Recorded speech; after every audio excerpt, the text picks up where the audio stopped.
Hola, buenas. Somos Camila Duarte y mi compañera Selena del Monte.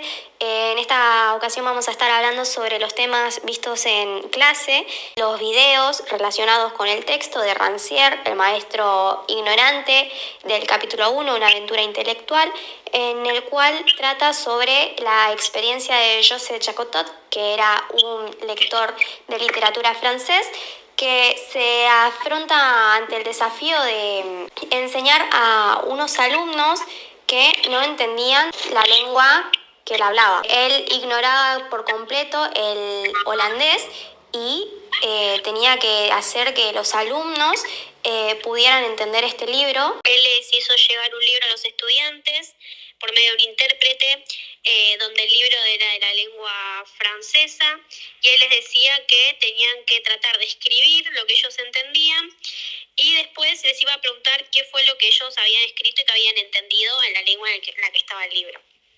Él se esperaba espantos en los chicos porque pensó que no iban a poder resolver lo que ellos estaban leyendo, que no iban a poder entender nada, hasta que se dio cuenta que los chicos, solos por ellos mismos, habían podido interpretar la lengua y descifrar lo que decía el libro.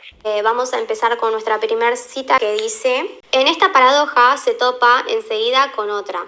Las palabras que el niño aprende mejor, cuyo sentido capta mejor, aquellas de las que mejor se apropia para su uso personal, son las que se aprenden sin maestro explicador, antes de cualquier maestro explicador. Lo relacionamos más como para el lado de que los alumnos aprenden, o más allá de los alumnos, sino uno mismo, aprende más por la experiencia propia. Lo que mejor se aprende es lo que se adquiere de forma natural y sin la necesidad de una explicación, por ejemplo, la lengua materna. Bien, cuando uno es chico, a uno no le enseñan a escribir, o no tenés una persona que se te pone adelante y te dice la forma en la que uno tiene que aprender a hablar o a pronunciar las palabras, sino que uno tal vez va relacionándose o rodeándose o escuchando a tus más cercanos, papás, abuelos, familiares, y uno, a través de la propia repetición de las palabras que va escuchando, empieza a aprender y a implementar el habla, ¿no? Claro. Aprender a hablar, aprender a pronunciar las palabras, las primeras palabras. También con lo que lo relacionamos es con Zombies en la escuela, la charla que da el chico, donde hablamos de esto, de que siempre hay un docente que te está explicando las cosas por el hecho de que uno no entiende o para facilitarle. Y esto entorpece, ¿no? Porque uno tal vez por sí mismo puede llegar a aprender. Claro. Y no es siempre el docente el que tiene que estar ahí enseñando. Y esta forma tradicional de docente que habla, alumnos que copian lo que está en el pizarrón y después lo aplican en un parcial. Siempre se repite el mismo método de enseñanza, si es que se lo puede llamar, que es docente, copiamos en la carpeta y lo aplicamos en una.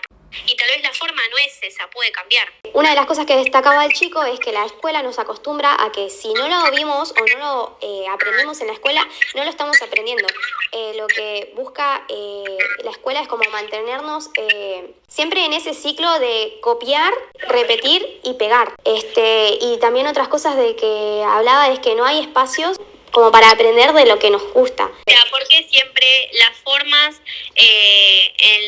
tanto de enseñanza como los contenidos que se dan en las escuelas, siempre son los mismos y se repiten. Porque tenemos que aprender lo que el profesor plantea dar.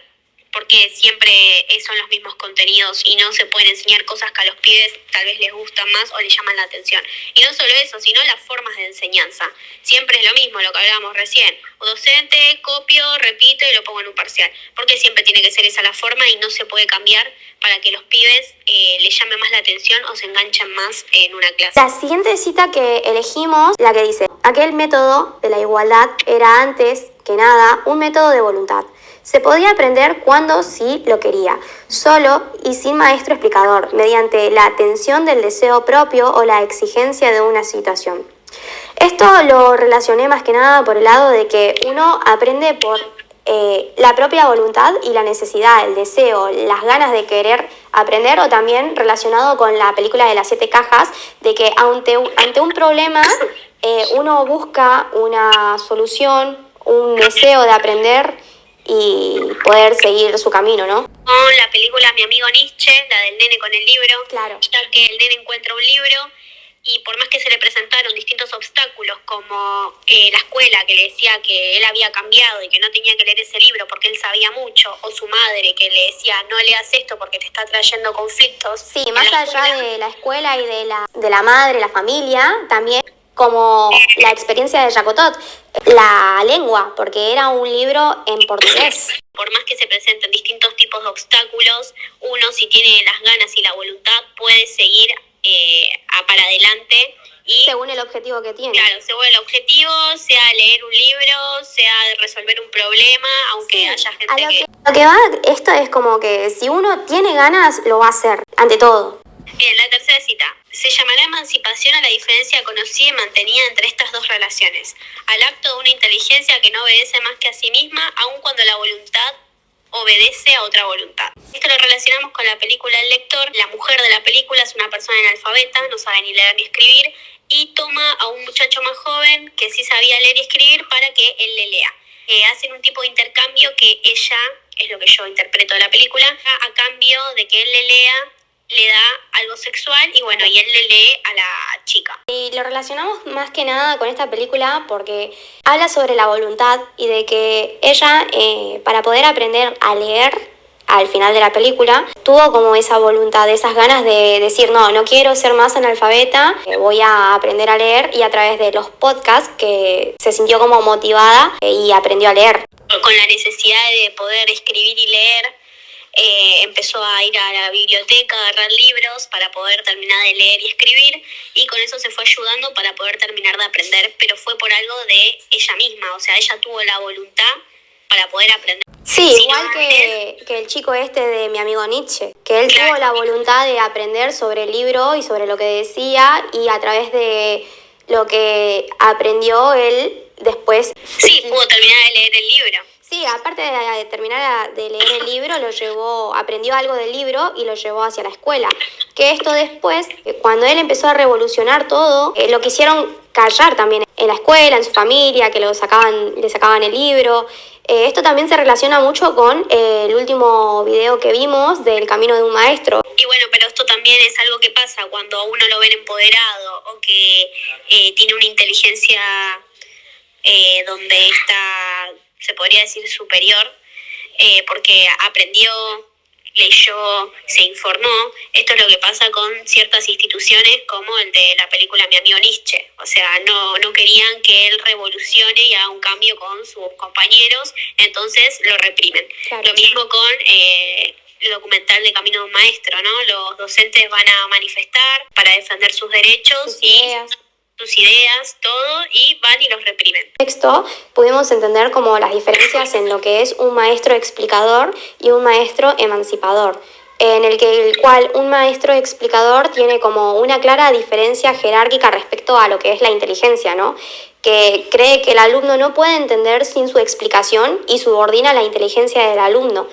Claro, los hacen dependientes, los hacen ignorantes, que solo dependan de alguien que sepa más, se le podría poner entre comillas, y que necesite a ese que sabe más para poder explicar y resolver problemas. Se relaciona mucho con el documental de las charlas TED, de Las escuelas matan la creatividad. El sistema como que busca que vos tengas miedo de equivocar. Entonces la escuela castiga el error. Y es una forma de reprimir también, ¿no? Sí, obvio. También la parte de la charla que se da en la escuela matan la creatividad, esto de no dar algo que a los pibes les llame la atención o que de verdad sea de su interés, también hacen que pierdan las ganas de aprender, ¿no?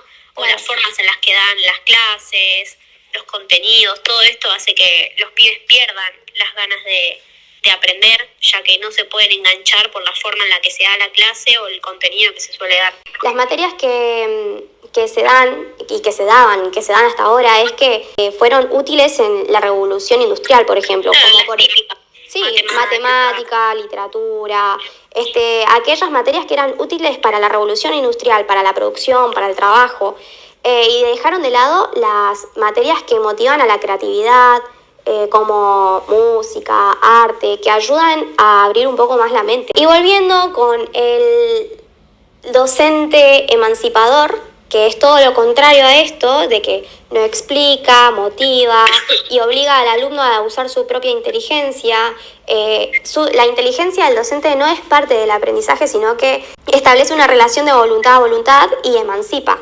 Claro, él lo que va a hacer es ayudarte a que vos uses tu razonamiento y tu voluntad para que vos por tus propios medios puedas aprender y entender.